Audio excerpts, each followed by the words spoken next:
Bom, pessoal, no vídeo de hoje eu queria falar sobre 4 assuntos. Sobre um possível ato falho do Baleia Rossi no Roda Viva, quando ele se referia à PEC de segunda instância, e aí eu vou comentar mais um pouquinho, vocês vão entender. O custo exorbitante de quase R$500 bilhão de assessores dos nossos digníssimos senadores. O governo promete manter o teto de gastos, mas eu vejo aí alguns desafios e queria comentar um pouquinho mais com vocês. E o FMI melhora as projeções para o Brasil, tanto desse ano como do ano que vem. Bom, pessoal, começando pelo Baleia Rossi. Ele foi ontem no Roda Viva e durante uma das perguntas que ele estava respondendo sobre a PEC da segunda instância, ele afirmou que a PEC ainda não havia sido enviada. Que, na verdade, esse relatório foi entregue em setembro do ano passado, então só está aguardando votação, está devidamente engavetado. Eu só espero que isso não tenha sido um ato falho do Baleia Rossi que pretende ser presidente da Câmara. Afinal de contas, a gente não precisa de um presidente que queira engavetar novamente esse assunto. A PEC da segunda instância tem que avançar urgentemente. A população clama por isso. O povo majoritariamente espera prisão após condenação em segunda instância. Afinal de contas, isso ocorre no mundo inteiro. Só o Brasil que tem essa palhaçada. Muito provavelmente, na minha visão, foi um ato falho sim. Eu duvido que o Baleia Rossi pautaria essa PEC. Eu também tenho minhas dúvidas se os outros candidatos de fato vão pautar esse assunto, porque ali na Câmara, no Congresso como um todo, tem muita gente com culpa no cartório. Então eu realmente tenho seríssimas dúvidas de que essa PEC avance no Congresso, infelizmente, tá? Isso aqui eu digo lamentando. Um outro assunto que me irritou profundamente foi uma matéria aqui da Revista Oeste, que comenta os custos exorbitantes dos senadores e dos seus assessores, chegando a quase R$500 bilhão. Isso mesmo, quase R$500 bilhão. Isso só em 2020. Ou seja, se você pegar um mandato, 8 anos que costuma ser o mandato de um senador, quer dizer, 8 anos, vamos arredondar R$500 bilhão por ano, a gente está falando aí de 4 bilhões que um grupo de senadores com 8 anos de mandato custam para os cofres públicos.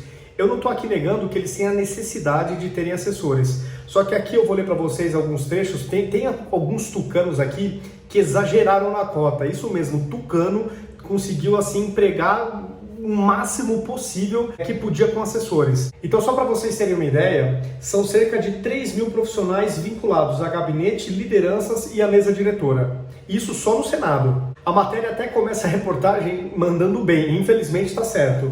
Um ano sem crise. Foi dessa forma que 2020 passou para a classe de assessores nomeados por senadores, lideranças partidárias e mesa diretora do Senado Federal. Enquanto o Brasil enfrentou o estado de calamidade pública e não só isso, como milhões de brasileiros perdendo emprego e viu o PIB recuar, esses profissionais custaram aproximadamente 463 milhões aos pagadores de impostos de janeiro a dezembro do ano passado. Quase R$500 bilhão. Então são cerca de 3.000 assessores que atuam somente nos gabinetes dos 81 senadores.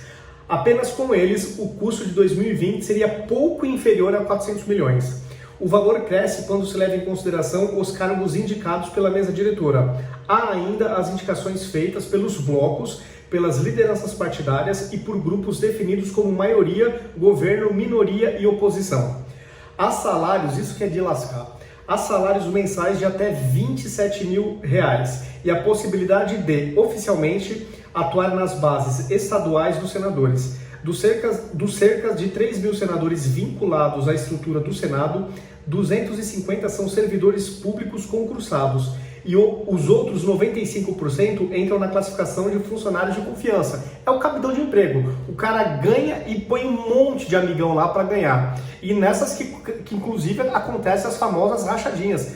Não me surpreenderia que no Senado também existisse rachadinhas, porque como vocês vão ver mais à frente, tem um senador tucano que tem 83 assessores, 83. E a gente já chega lá. Então, os outros 95 entram na classificação de funcionário de confiança, recebendo a indicação de um congressista ou partido político. Agora, os tucanos gastadores. Na lista de gastos com assessores, 2 senadores do PSDB aparecem na liderança. Isalci Lucas, do Distrito Federal, com 83 funcionários em seu gabinete. Um senador, 83 funcionários. O que em 2020 custou mais de 8 milhões. Só esse carinha, em um ano, gastou com assessores 8 milhões. No ano de crise, no ano que milhões de brasileiros perderam seus empregos. e que se não fosse o auxílio emergencial estariam passando fome. Olha que absurdo. Também tucano, Roberto Rocha, do Maranhão, emprega 55 pessoas em seu gabinete, mas com custo superior ao do colega, 8,5 milhões no consolidado do ano passado. Então, isso que eu não consigo entender. Então, não deve então rolar um padrão de salário. Não sei como que é a lógica, porque um tem 83 funcionários, custa 8 milhões. O outro tem 55 pessoas no gabinete e custa 8,5 milhões, é uma coisa estranha. Falta transparência, né? A gente começa a ver isso aqui, a gente fica perdido. Então, isso aqui é uma nota de repúdio. Eu acho, quando eu li isso aqui, eu falei, eu vou repercutir, porque isso aqui é inacreditável. O mundo, numa pandemia, numa calamidade, e esses caras gastando assim horrores. Então, realmente isso aí é de revoltar. Bom, com relação ao teto de gasto, o Bolsonaro falou hoje que o governo vai fazer ao máximo para respeitar o teto de gasto. Isso, obviamente, é louvável, porém eu tenho dúvidas que isso seja possível fazer até o final do ano. E por que eu digo isso? Vários estados começaram com restrições. São Paulo, por exemplo, durante a semana das 8 às 6 da manhã está na fase vermelha, então tudo fecha. Aos feriados também, aí é o dia inteiro e aos finais de semana também.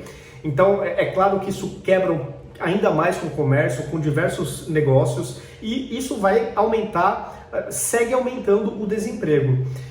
E aumentando o desemprego e sem perspectivas de novos postos de trabalho sendo construídos, tem que continuar com o auxílio emergencial, porque o desemprego não para de crescer. E com essas novas restrições, empresas que estão tentando heroicamente sobreviver, muitas não vão conseguir. Então é óbvio que vai continuar aumentando o desemprego. Eu não vejo muita esperança de não ter alguma prorrogação desse auxílio emergencial. E será que mesmo assim o teto não seria furado? Eu acho que é difícil, nesse cenário, o teto ser respeitado.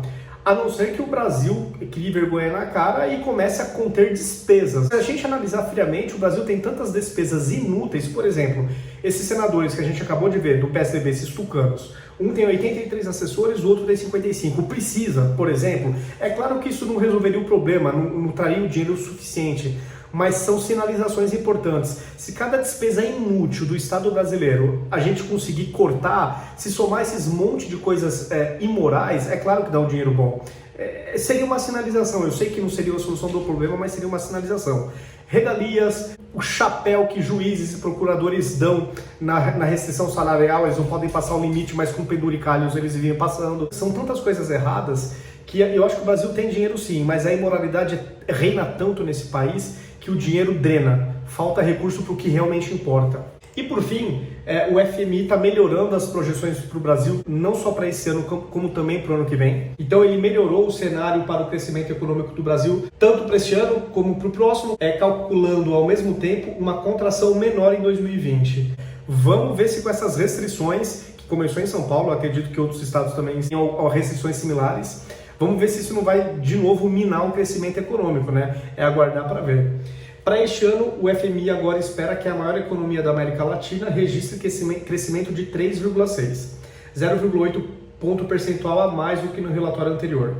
A recuperação segue em 2022 com expansão de 2,6, em dado revisado para cima em 0,3 ponto percentual. O cenário do FMI para o grupo de mercados emergentes e em desenvolvimento é de retração de 2,4 em 2020, com crescimento de 6,3% e 5%, respectivamente neste ano e no próximo. Eu ainda prefiro esperar um pouco, porque, insisto, se chegar em fevereiro, por exemplo, São Paulo, postergar novamente essas restrições à fase vermelha, certamente esses números vão ter que ser revistos. Então, vamos ver. É claro que é uma notícia positiva no curto prazo, mas vamos ver se ela se sustenta nas próximas semanas. Bom, pessoal, eram essas notícias que eu queria repercutir com vocês. Deixe seus comentários. Se vocês curtiram o vídeo, compartilhem. Se inscrevam nas minhas redes sociais, ativem as notificações e até o próximo vídeo.